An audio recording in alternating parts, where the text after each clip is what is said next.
Well, this morning I learned how to pan for gold and also got to tour a real gold mine. We went 550 feet into the mine only to learn when we got to the end that we were 900 below the surface of the mountain. Cool. How are you doing today, sir? You mind if I video this? I don't mind at all. Okay.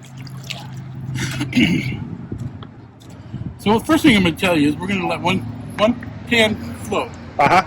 Now what that pan for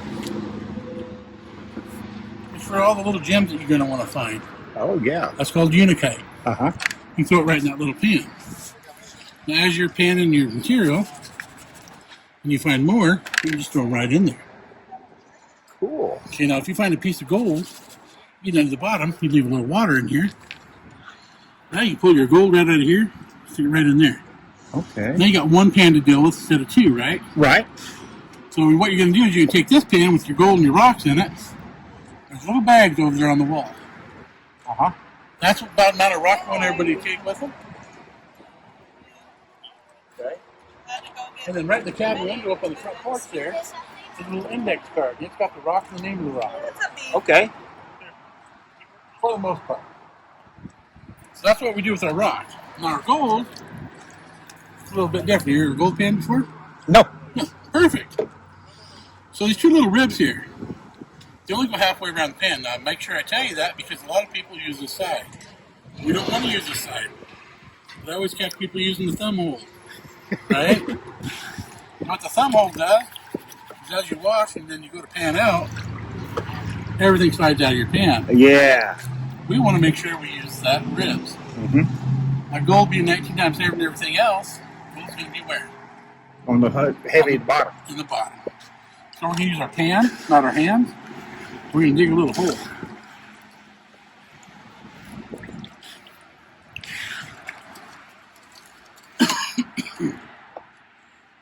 We're going to get our material. Now I'm just shaking a little bit because I got a little overburden. Uh-huh. But again, this is where you're going to find some of your really pretty rocks. Yeah, those are beautiful. Gorgeous. Where did all this sediment come from? So, Ray, the owner, he's part of the mining club, Mm-hmm. and they have a special spot up the river that they can dig the black sands and sands out of. Right. He takes it home, he runs it through a cement mix with water, Right. cleans the dirt. Right. Imagine cleaning the dirt, right? So it takes a long time to get this material clean. The gems that you find, they buy those at a gem and mineral show every year, Uh-huh. and they buy the Idaho gems. Now they're already polished, so most of those rocks, when you look at them, you can tell that they're gems. If they weren't polished, you'd look at them, you'd look like a rock.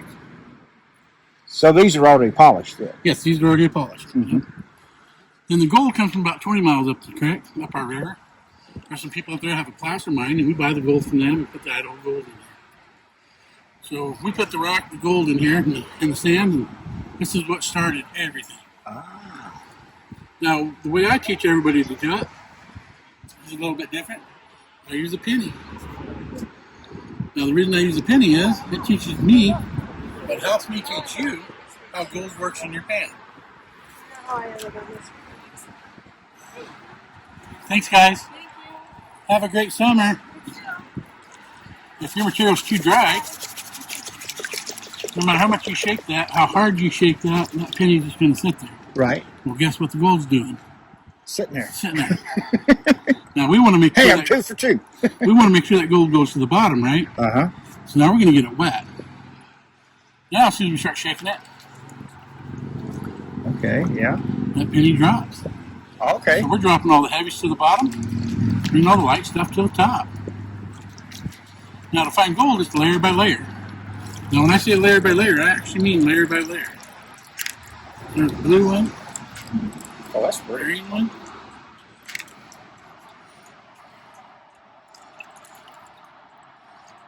piece of obsidian.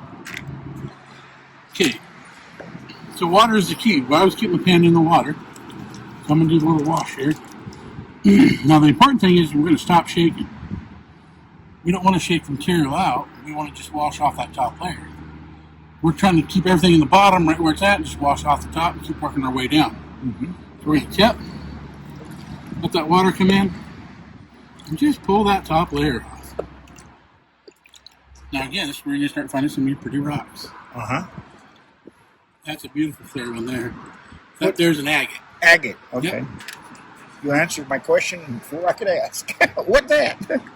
So now you see our sand, right? Uh-huh. You know, watch our sand. I'm going to do that little shake again. Comes another one. See how the rock's coming up? Mm-hmm. So each time we do this, it's another layer, right? It's now another layer of rock. So we're going to wash that rock off again. Why is that? Because the gold's not in the rocks, it's in the sand. Okay. Okay. Now we're back to sand again. We're going to wash again. Again, water is the key, right? Mm-hmm. If you don't have enough water, it looks like Betty Crocker. It looks like you're making cake mix, right? So no Betty Crocker. We're just going to wash. You do this for a living? No. I actually am a mechanic by trade. Uh-huh. I come in and help these guys out when you're really super busy. Uh-huh. When they have school, stuff like that. And just kind of help them out when I can. I was wondering if you spent all day out in the stream. I used to. Yeah. I used to. Got 4 knee surgeries, 2 foot surgeries, 2 back surgeries.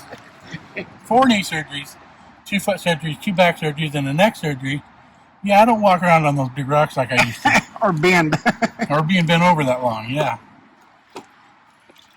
Yeah, if I drop something on the floor, I wait till there's several things down there and then pick them all up at once. So now we're out of the rock, we're going to watch for the little garnets. So I'm going to try to turn here. So watch for them little garnets. Watch for them little red, purple stones. There we go. Try to see them little garnets pop up. Uh-huh. Now they're a lot easier to see in the sun than in the shade. Yeah, I see that. So when you get them out here, you get that water on them, boy, they really brighten up. Now those little garnets do the same thing that rock's doing. It's telling you to wash back. Now I always use that top rib. It's kind of home. I never go beyond that. I always stay right there. I'm trying to drop that gold right down here in the bottom, right in the very bottom. Okay, yeah. So I'm going to wash that out again. I'm watching for them little garnets. As soon as I start seeing them little garnets pop up, I'm going to wash back again. Now, nice, easy, gentle, not real hard. See the garnets? I'm going to start washing back again. We'll get down here and we can do that again.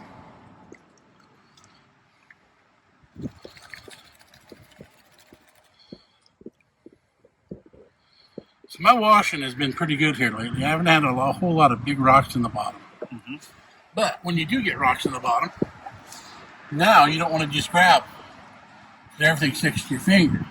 So if you reach in and grab that, you can grab that little piece of gold that's sitting by that rock, not even know it. But if we put this underwater, because gold won't stick to your finger as long as it's underwater, you pull that little rock out of there. Okay. No sand. You pull my penny out of there. I forgot all about the penny. So I'm going to see if there's any other big rocks in here. There's another little big rock.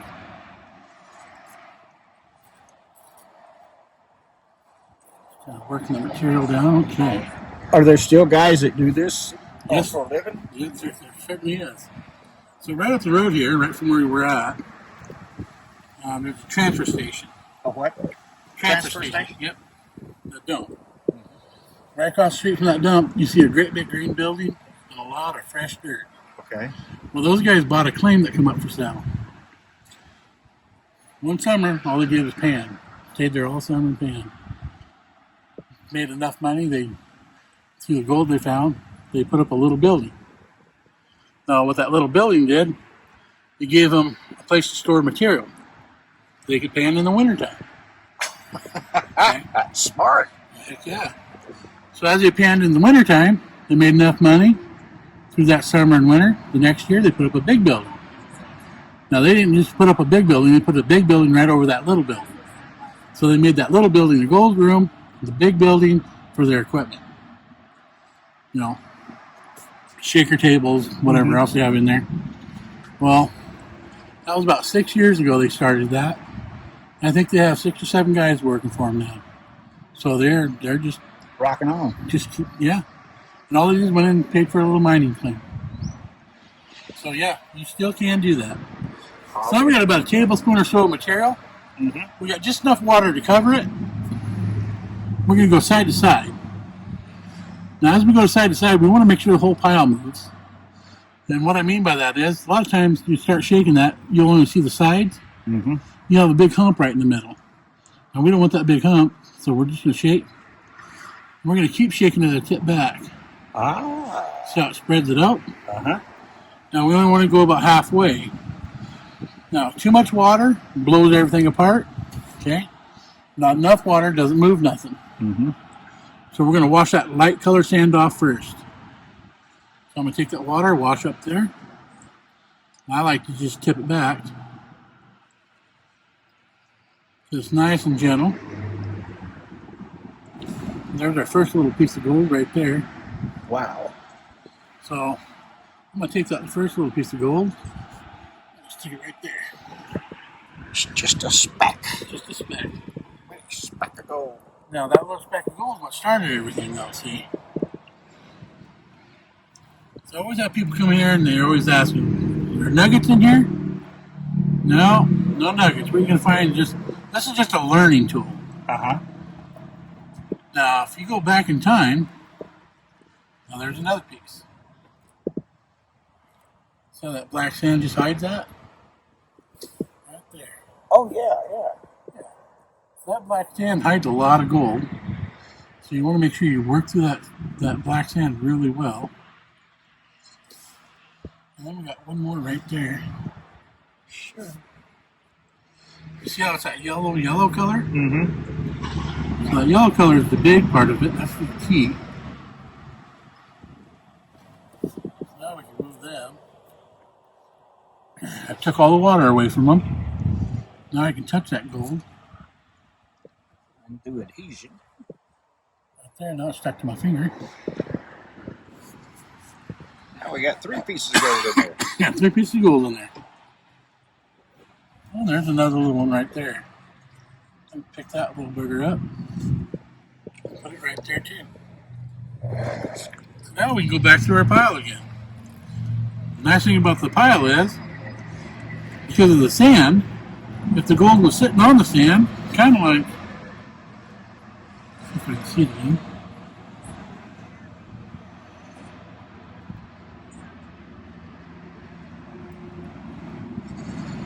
Sometimes that sand will hide that gold. And if you hit it with too much water, you really kind of blow it apart. There's 2 more little pieces right there. Oh, man. So you can add up gold quick. It adds up quick. Now the thing about the gold is this. Back in the when they did the California Gold Rush, everybody's always talking about that, right? Yeah. Talking about the big nuggets. Yeah. Well, guess what? It all started with that right there. What do you mean? There was some guy up there panning. He was finding them little pieces, and he kept working up that creek because that creek deposits those, and they come from them big nuggets, and they roll down the creek. That's why you work up the creek. You start finding those, you just keep working up. Then you start finding your little pickers.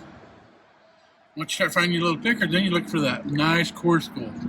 Gold that has quartz in it, rock in it, something like that. And then you start looking for the source. Where's the vein? Yeah. There you go. But it all started there. So this guy was up there panning for maybe a year, maybe 2 years, maybe 3 years. Who knows? And then he got into some gold. He started bringing that little flower gold. Nobody's going to worry about that. Little flower gold. They don't want to work that hard. Here, we're giving you a donation. Yeah, we'll work that pile down a little bit here. Here's a piece for Is that gold or not? Yep, that's gold. Okay. So you just take a little dot. Put your water right there. So you got one? Yeah. Yeah, we got it. We're giving it to you. Right there. It's yours. That's cool. Thank you. Thanks, guys. Success! Thanks a lot. You bet.